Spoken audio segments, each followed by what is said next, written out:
If Rashford does decide to go, where do you think's best for him to go so he can get back to his best?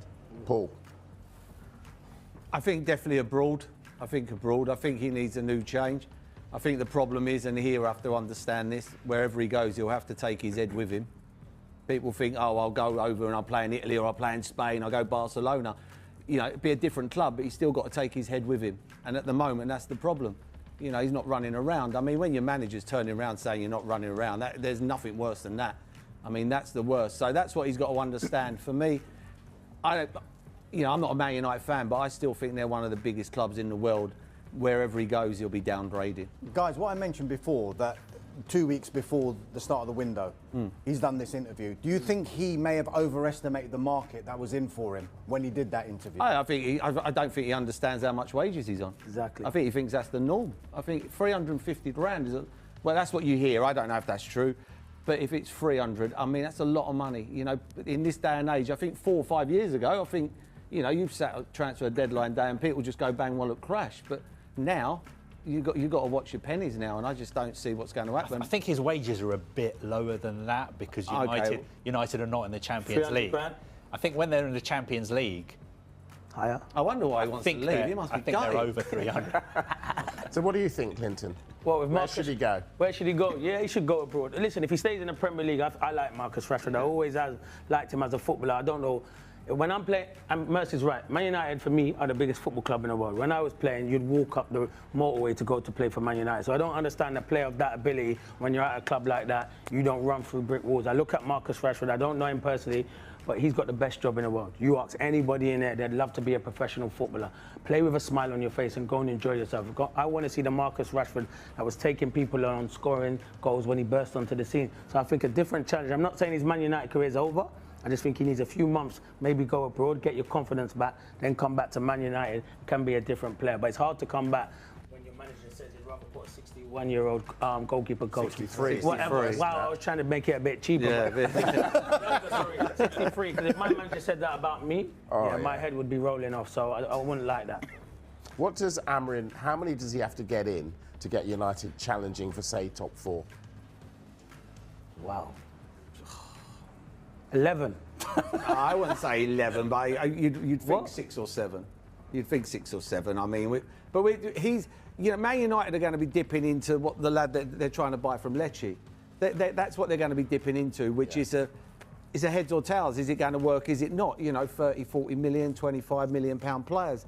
That's what they're going. And some will be good and they'll get lucky, and some will be well out their depth at Man United and they will flop. But that's the market they're in my opinion. The thing is, they have to hit the bullseye now. They can't afford any more mistakes. But they haven't got the money to hit the bullseye. It's hard to hit the bullseye, isn't it? You know, when you're paying £100 million, you've virtually got a proven footballer.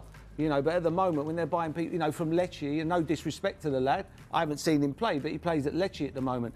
You're playing for Leach, now you're going to go and play for Man United. And a couple of years ago, Leach signed him for €200,000. Which is what, about £160,000.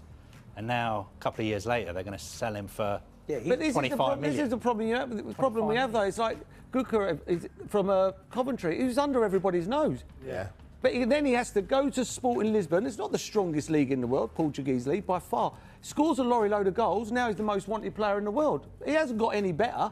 But he was just at Coventry, and people go, I'm not buying him, he's at Coventry. You know, Man United couldn't go and buy a Coventry player. The fans would go mad. They'd go, what are we doing? What are we in the market for a Coventry player? I don't know whether you agree as well.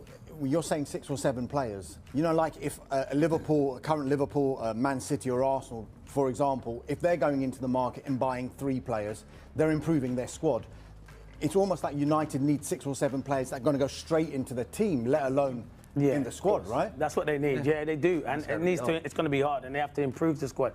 Man United, you look at it now, and it's a struggle. It's going to be a struggle, but they're going to have to suffer. The fans are going to have to suffer for a few years, until they get back to their best times. And players like that, as you say, the boy from Leche, is he going to improve them on the left-hand side? They need to strengthen there. Dalot plays there. He's not comfortable in playing as a wing-back. Dalot, he's better on the other side. And you've got Luke Shaw, who I think is a very good player. Can't get fit at the moment. So you need to sign a left-sided player. Malacia might go on.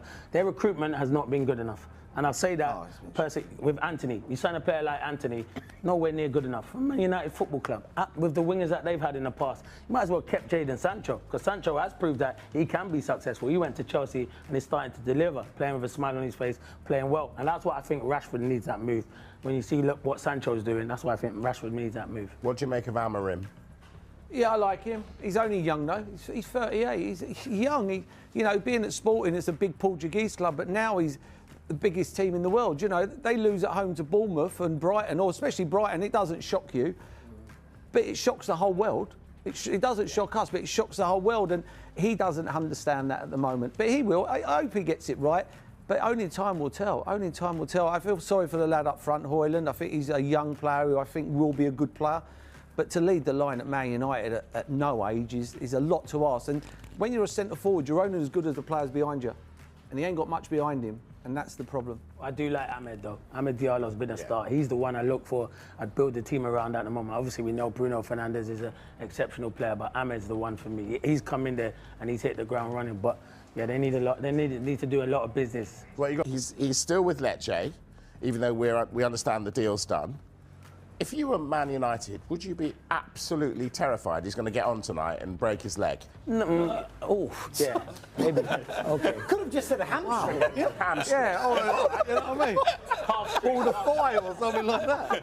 Yeah, you would be slightly worried. But then I look at Duran the other day when he was on the bench for Aston Villa and he didn't bring him on. So maybe they're just putting him on the bench. Maybe he can, at the end, not to come on the pitch, just say his final goodbyes because everyone knows the deal's close. But you would be worried, Man United. But I don't think Lecce would ruin the deal if they think the deal's going to be close to risk him coming on. So I think it's just put him on the bench, let everyone see he's still on the bench, and basically at the end of the game you can go and do your lap of honour, say goodbye to the fans. So I don't think Man United would be too worried. They're in a relegation battle, aren't they? So if they need him, he's coming on, surely. It depends. He's a fullback, so he's not really making a big difference, is he, to the team, unless they want to keep it nice and tight. If they're struggling and they're losing, if he's more of an attacking player, I'd be worried if they're losing and he has to go and score goals. So I don't think. If you're going to do that, this is what does my head. If you're going to do that, just start him. Just play him then. Forget about Man United. Just play him. He's your player at the moment. Until the deal's done, play him. So there's a reason they're not starting him. And I think the reason is because the deal's nearly done and they don't want to risk anything. So they're just playing clever. Managers do that. Carve does it. Darmish does it, don't you? Everything's agreed between the two clubs, but there's clearly some bits to still sort out. Maybe Lecce are just sending a message to Manchester United as well. Oh, he's still our player. He's still travelling with the squad. Sort these issues out, and then he can travel to Manchester. So while you haven't sorted those issues out, he plays for us before he flies. What's your view of the player? If I'm being honest, I've never seen Lecce play in my life, if I'm being honest. Have they ever been live on telly? Probably. Probably, a couple of times. Yeah, I haven't seen him enough. I hear about him.